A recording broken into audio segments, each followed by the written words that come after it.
Danny and the Deep Blue Sea is one of the most surprising romantic comedies you'll ever see. It's extremely tough, it's extremely harsh. It's a story about two people who are so lost and in such extremes that you cannot believe that you find their situation funny.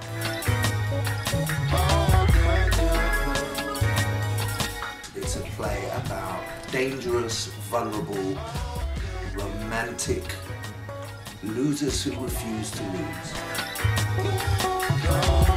Ultimately, it's a play about the dignity and the redemptive power of love.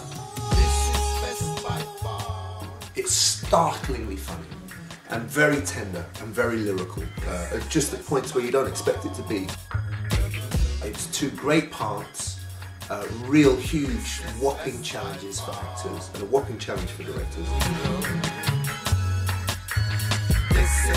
I've always loved the play. I actually saw it in a tiny little venue in the mid-90s, and it sort of really gripped me by the throat. And then about 1 million years ago I actually played Danny. I always come back to the play because of its gigantic heart. Actually, it's got more heart than any other play that I think I've read, and the courage of it just pulls me back. I sort of come back to it every 10 years or so, and it won't leave me alone. And it's very nice to have gone from being an audience, being an actor, to now getting inside it as a director. Anyone who's fallen in love in their life should come and see this play.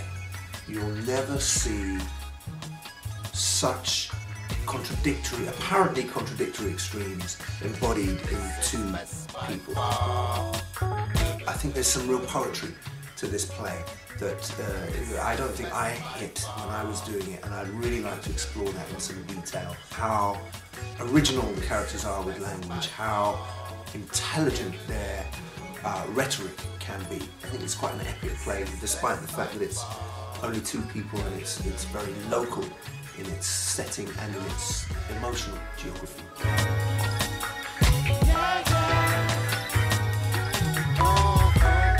In this difficult age, it's very hard to justify funding for theatre, but it is important. It does perform a crucial role in our society.